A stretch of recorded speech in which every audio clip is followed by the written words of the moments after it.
আপনাদের প্রত্যেককে ওয়েলকাম বাংলার খবর অফিসিয়াল ইউটিউব চ্যানেল।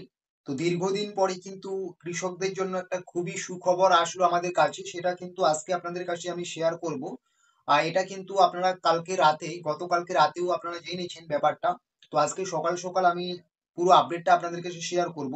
আপনারা যারা 2025-এর ক্ষেত্রে এটা টাকাটা দেওয়া হচ্ছে, কিন্তু 2024-এ আবেদনটা হয়েছিল। 2024-এ বাংলার শস্য বীমা প্রকল্পে আবেদন করেছেন খরিফ মরশুমের বিভিন্ন বন্যার ফলে আহ, ফসলের নষ্ট, ঘূর্ণিঝড় রেমালের ফলে যে ফসল নষ্ট হয়েছে, এই ফসলের ক্ষয়ক্ষতির জন্য কিন্তু আপনারা বাংলার শস্য বীমা প্রকল্পে আবেদন করেছেন। সেই প্রকল্পে টাকা পাওয়া নিয়ে কিন্তু বিভিন্ন রকম ডেট বিভিন্ন সময় উঠে আসছিল। ডিসেম্বর মাসে দেওয়ার কথা ছিল আপনাদের এই শস্য বীমা প্রকল্পের টাকা, কিন্তু বিভিন্ন কারণে ডিসেম্বর মাসে আর দেওয়া হয়ে ওঠেনি। এবং আমি কিন্তু কিছুদিন আগে আপনাদের এটাও জানিয়েছিলাম যে ডিসেম্বর মাসে দেয়নি, তবে জানুয়ারি মাসের প্রথম দিক থেকেই কিন্তু এই টাকা দেওয়ার প্রবল থেকে প্রবল সম্ভাবনা আছে। দিন শেষে কিন্তু এটাই প্রমাণিত হলো। অলরেডি কিন্তু রাজ্যের মুখ্যমন্ত্রী মমতা বন্দ্যোপাধ্যায় টুইটারে কিন্তু সমস্ত বিষয় জানিয়ে দিয়েছিলেন বা দিয়েছে। আপনারা চাইলে কিন্তু সেটা দেখতে পারেন। আমাদের এই যে ভিডিও আছে, এই ভিডিও ডেসক্রিপশন বক্সে একটা হোয়াটসঅ্যাপ গ্রুপ আছে, সেই গ্রুপে যুক্ত হলেই কিন্তু আমরা সেখানে কিন্তু সেই লেখাটা দিয়ে দেব, বা আপনারা কিন্তু আমাদের সাথে হোয়াটসঅ্যাপে যোগাযোগ করে সেই লেখাটা দেখে নিতে পারেন। তো লেখাটা দেখার খুব একটা বেশি প্রয়োজন আমি মনে করছি না। আমি এখানে কিন্তু আপনাদেরকে সেটা পড়ে শোনানোর চেষ্টা করছি, তাহলেই কিন্তু বুঝতে পারবেন। তো কি বলছে রাজ্যের মুখ্যমন্ত্রী মমতা বন্দ্যোপাধ্যায়? অত্যন্ত আনন্দের সঙ্গে জানাচ্ছি, বাংলার শস্য বীমা প্রকল্পের আওতায় আমরা বাংলার 9 লক্ষ কৃষককে সরাসরি তাদের ব্যাংক অ্যাকাউন্টের মাধ্যমে 350 কোটি টাকা আর্থিক সহায়তা প্রদান শুরু করলাম। তার মানে এটা কিন্তু ক্লিয়ার হয়ে গেল, 350 কোটি টাকার আর্থিক সহায়তা প্রদান কিন্তু রাজ্যের মুখ্যমন্ত্রীর হাত ধরে শুরু হয়ে গেল কৃষকদের জন্য কিন্তু শস্য বীমার ক্ষেত্রে, ঠিক আছে।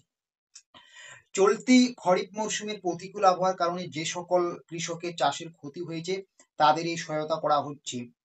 ফসলের বীমার জন্য কৃষকদের কোনো টাকাও দিতে হচ্ছে না, কারণ আলু, আখ সহ সব ফসলের প্রিমিয়ামের পুরো টাকাই রাজ্য সরকার দেয়। এটা বুঝতে পারছেন? এটা আমাদের গর্ব যে 2019 সালে চালু হওয়ার পর থেকে কেবলমাত্র বাংলা শস্য বীমা প্রকল্পেই আমাদের সরকার 1,12,00,000 ক্ষতিগ্রস্ত কৃষককে মোট 3,562 কোটি টাকা সহায়তা প্রদান করেছেন, রাজ্যের মুখ্যমন্ত্রী মমতা বন্দ্যোপাধ্যায় টুইটারে বলছেন। তারপর রাজ্যের মুখ্যমন্ত্রী মমতা বন্দ্যোপাধ্যায় কি বলছেন? এটা আমাদের গর্ব যে 2019 সালে চালু হবার পর থেকে কেবলমাত্র বাংলা শস্য বীমা প্রকল্পেই আমাদের সরকার, আহ যেটা আমি একটু আগেই বললাম, সেটা স্কিপ করে যাচ্ছি, আমরা বরাবরই বাংলার কৃষকদের পাশে ছিলাম, পাশে আছি, পাশে থাকবো, এটাই কিন্তু রাজ্যের মুখ্যমন্ত্রী মমতা বন্দ্যোপাধ্যায় কিন্তু টুইটারে বলে দিয়েছেন গতকাল রাতে। তার মানে আপনারা যারা দীর্ঘদিন ধরে বাংলার শস্য বীমা প্রকল্পের টাকার অপেক্ষায় ছিলেন, কবে নাগাদ টাকা ঢুকবে, কবে টাকা পাবো, ডিসেম্বরে তো ঢুকলো না, জানুয়ারিতে পাবো কিনা, এটা কিন্তু একদম ক্লিয়ার হয়ে গেল। আপনাদের কিন্তু টাকা ঢোকা শুরু হয়ে গেছে।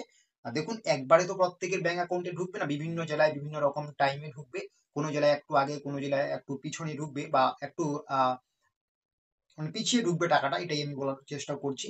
এটাই হচ্ছে আপডেট, ঠিক আছে। মানে যে সমস্ত জেলায় বেশি ক্ষয়ক্ষতি হয়েছে সেই সমস্ত জেলায় কিন্তু টাকাটা ঢুকবে বাংলা শস্য বীমা প্রকল্পে। তো এইরকম গুরুত্বপূর্ণ আরো আপডেট পাওয়ার জন্য আমাদের কিন্তু হোয়াটসঅ্যাপ গ্রুপে যুক্ত হবেন। সেই হোয়াটসঅ্যাপ গ্রুপের লিঙ্ক কিন্তু আমি আমার এই ভিডিও ডেসক্রিপশন বক্সে দিয়ে দিয়েছি।